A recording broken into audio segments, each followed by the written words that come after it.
Assalamu alaikum students, welcome to our next video lecture. This is me Hafiza Mehmish Tariq and today we are going to learn about logical database design and physical database design. Lecture number 21st. आज जो हम discuss करने चाह रहे हैं कि database को हम लॉजिकली कैसे डिज़ाइन कर सकते हैं और फिजिकली डेटाबेस को हम कैसे डिज़ाइन कर सकते हैं. So let's get started. First है लॉजिकल डेटाबेस डिज़ाइन. ठीक है, यानी कि लॉजिकल में ये होता है कि आपके पास कॉन्सेप्ट्स होते हैं, कुछ आपके माइंड में स्ट्रक्चर होता है कि आपने किसी चीज़ को डिज़ाइन करना है या आपने कोई चीज़ बनानी है, तो आप उसकी प्लानिंग स्टार्ट कर देते हैं. आप उसको माइंड में एक स्ट्रक्चर बना लेते हैं कि ये चीज़ जो है ऐसे बन सकती है, इसमें ये स्टेप परफॉर्म हो सकते हैं, इसमें मुझे इस चीज़ की ज़रूरत है. ठीक है, तो वो क्या होता है कि एक लॉजिकल व्यू क्रिएट हो जाता है आपके पास. ठीक है, तो इसमें सबसे पहले क्या है, the logical database design contains the definition of the data to be stored in the database. ठीक है, लॉजिकल डेटाबेस डिज़ाइन में क्या है, स्टोर होता है डेफिनेशन ऑफ डाटा, यानी कि डाटा की डेफिनेशन स्टोर होती हैं जो डाटा डाटाबेस में स्टोर होना होता है. ठीक है, वो सारा कुछ कहाँ पे स्टोर होता है, लॉजिकल डेटाबेस डिज़ाइन में. It also contains the rules and information about the structure and type of data. फिर इसमें क्या होता है कि रूल्स, यानी कि किस रूल्स के अकॉर्डिंग जो है डाटा हमारा डाटाबेस में एंटर होगा. ठीक है, इंफॉर्मेशन क्या होगी उस स्ट्रक्चर की. ठीक है, कौन सा स्ट्रक्चर यूज़ किया जाएगा. ठीक है, डाटा की टाइप क्या होगी, यानी कि इंटीजर टाइप होगी, फ्लोट टाइप होगी. ठीक है, न्यूमेरिक टाइप होगी.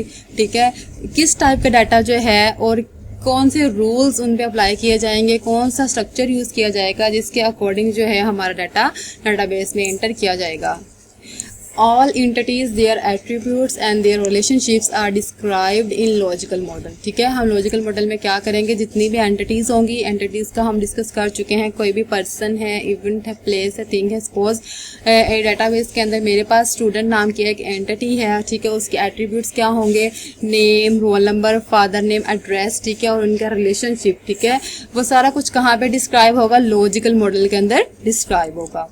It is the complete description of data stored in database, यानी कि कंप्लीट डिस्क्रिप्शन होगी कि डाटा को हमने डाटाबेस में कैसे स्टोर करना है. ठीक है, यानी कि पहले उसकी डाटा की डेफिनेशन होगी. ठीक है, उसके बाद उसके रूल्स होंगे, उसकी इंफॉर्मेशन होगी, स्ट्रक्चर होगा, टाइप होगी, फिर एंटिटीज़ हैं, फिर उनके एट्रीब्यूट्स हैं, उनका रिलेशनशिप, यानी कि सारा कुछ हम क्या करेंगे, लॉजिकल डाटाबेस डिज़ाइन में उसको बता देंगे. यहाँ पे हमारे पास आप ये देख सकते हैं एक फ्लो चार्ट है. ठीक है, और an overview of logical database design. ठीक है, कौन कौन से प्रोसेसेस हैं. सबसे पहले हमने क्या करना होता है, एंटिटीज़ को रिप्रेजेंट करना होता है. सेकंड में हमने क्या करना है, उनका रिलेशनशिप रिप्रेजेंट करना है. फिर हमने मर्ज कर देना है रिलेशन को. ठीक है, मर्ज का मतलब है इकट्ठा कर देना, रिलेशन का मतलब टेबल्स. ठीक है, तो उसके बाद क्या है, नॉर्मलाइज द रिलेशन. नॉर्मलाइज का मतलब है कि जो भी एरर्स आपके आ रहे होते हैं डाटा को अपडेट करने में या डिलीट करने में, उनको रिमूव करना अपने टेबल के अंदर से. ठीक है, तो इनको अब हम स्टेप बाय स्टेप डिस्कस कर लेते हैं डिटेल के साथ. ठीक है, तो हमारे पास फर्स्ट वन है रिप्रेजेंट एंटिटीज़. ठीक है, यानी कि एंटिटीज़ को हमने कैसे रिप्रेजेंट करना है डाटाबेस के अंदर. Each entity in ER diagram is represented as a relation in a relational model. ठीक है, हमें पता है कि जो एंटिटी है ईआर डायग्राम की, वो रिलेशन के तौर पर जाहिर होती है रिलेशनल मॉडल में. रिलेशनल मॉडल में क्या होता है, हमें पता है कि टेबल्स होते हैं. ठीक है, यानी कि जब एंटिटी है हमारे पास, वो एक टेबल की फॉर्म में शो होगी रिलेशनल मॉडल में. In this process the name of entity becomes the name of the relation. जो नेम होगा एंटिटी का, ठीक है, वो क्या होगा, नेम ऑफ द रिलेशन, यानी कि जो एंटिटी का नेम होगा वो रिलेशन का नेम बन जाएगा. The identifier of entity type becomes the primary key of relation. ठीक है, फिर जो आइडेंटिफायर यूज हुआ होगा ER डायग्राम के अंदर, ठीक है, वो क्या बन जाएगी, प्राइमरी की. तो ये तो हमारे पास अंडरस्टूड बात है. जो आइडेंटिफायर होता है वो अंडरलाइन फॉर्म में होता है. ठीक है, जो भी आपके पास अंडरलाइन फॉर्म में एंटिटी होगी तो वो अंडरस्टूड बात है कि वो आइडेंटिफायर होगा और वो टेबल के अंदर, रिलेशन के अंदर एज अ प्राइमरी की यूज की जाएगी. The remaining attributes of the entity become non की एट्रीब्यूट्स ऑफ द रिलेशन. ठीक है, जो बाकी एट्रीब्यूट्स बच जाएंगे वो क्या होंगे, नॉन की एट्रीब्यूट्स होंगे उस टेबल के. ठीक है, अब हम इसको डायग्राम के थ्रू देख सकते हैं.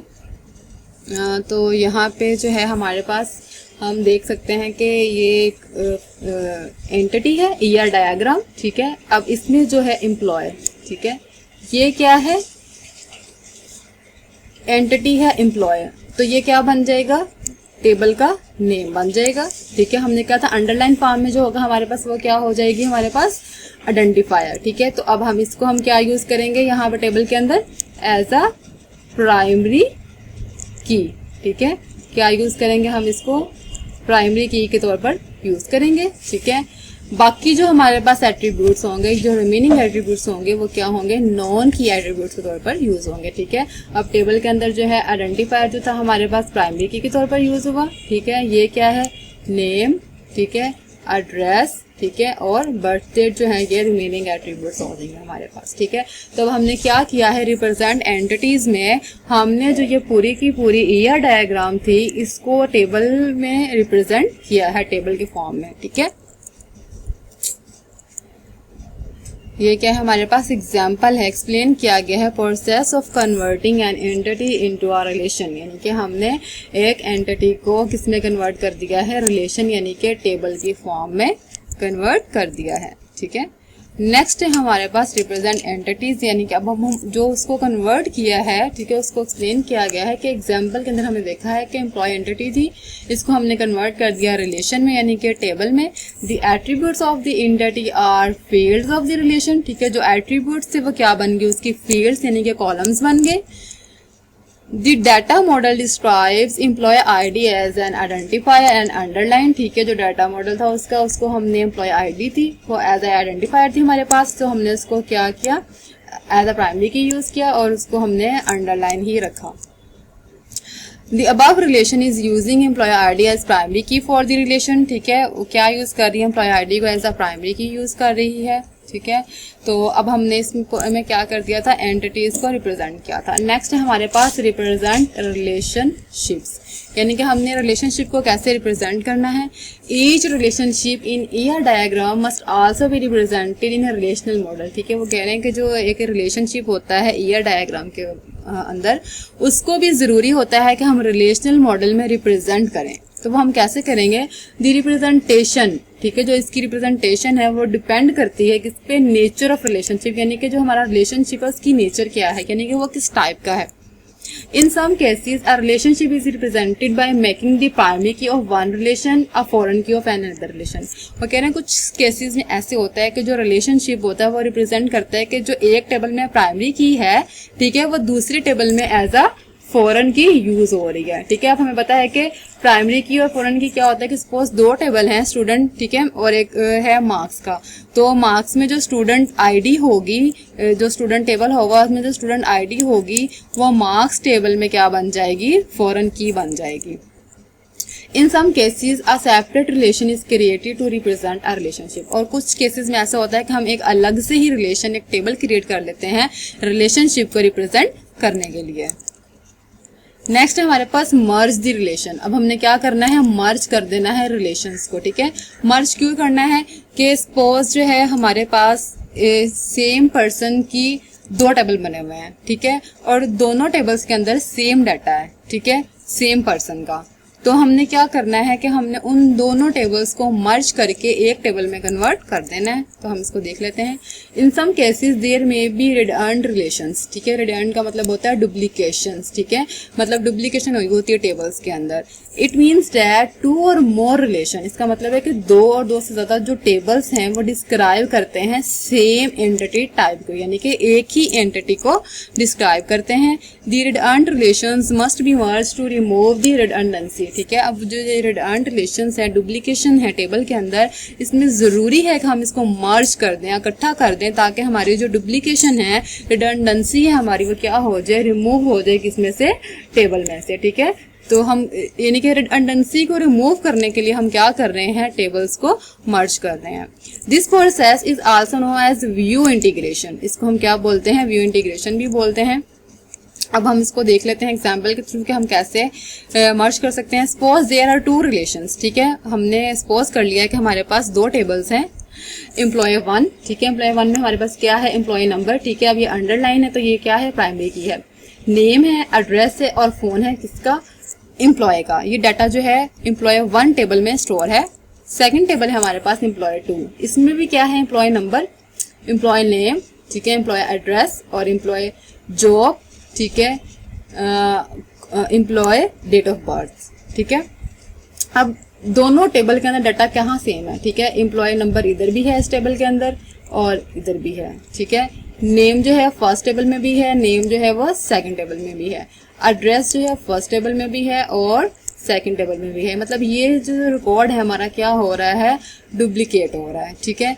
ये फोन नंबर है जो हमारे पास, ठीक है, और जॉब है, ठीक है, और ये डेट ऑफ बर्थ, ये तीन जो है हमारे पास ऐसी फील्ड्स हैं जो कि सिंगल टाइम है। अब हम क्या करेंगे, हम टेबल को मर्ज कर लेंगे और इस सारे रिकॉर्ड को वन टाइम स्टोर कर लेंगे। तो वो कैसे होगा हम देख लेते हैं। The above tables employee 1 employee 2 describe the same entity type employee, यानी कि दोनों की एंटिटी क्या है, एम्प्लॉय है, ठीक है, लेकिन नाम को हमने किया हुआ एम्प्लॉय 1 और एम्प्लॉय 2, ठीक है।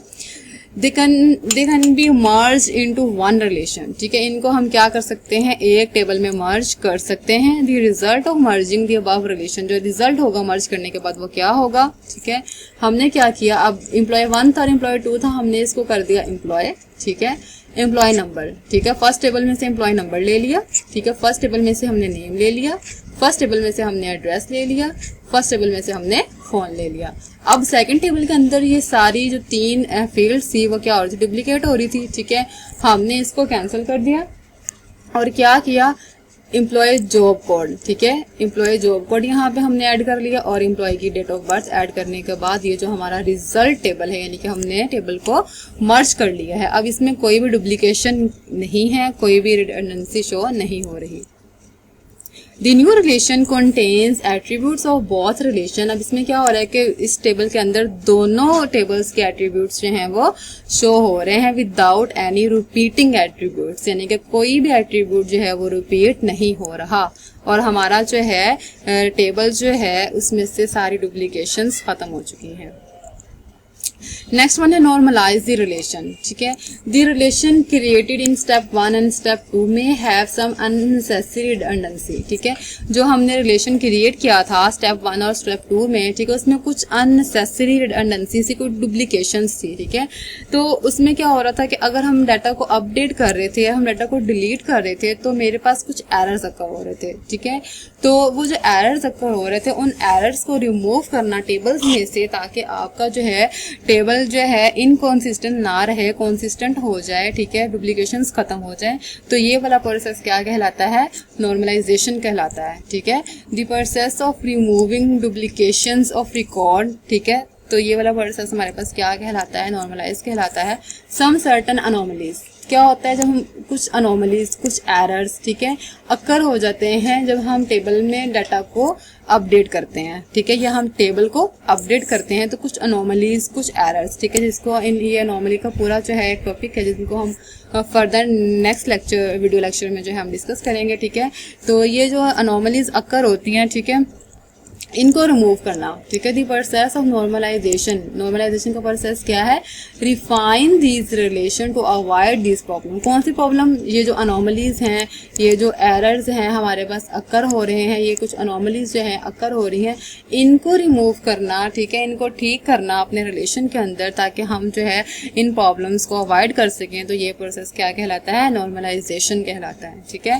तो ये नॉर्मलाइजेशन का भी एक पूरा टॉपिक है, ठीक है। इसकी 3 फॉर्म है, first normal form, second normal form and third normal form. इनको भी हम डिटेल डिस्कस करेंगे इंशाल्लाह नेक्स्ट लेक्चर में, ठीक है।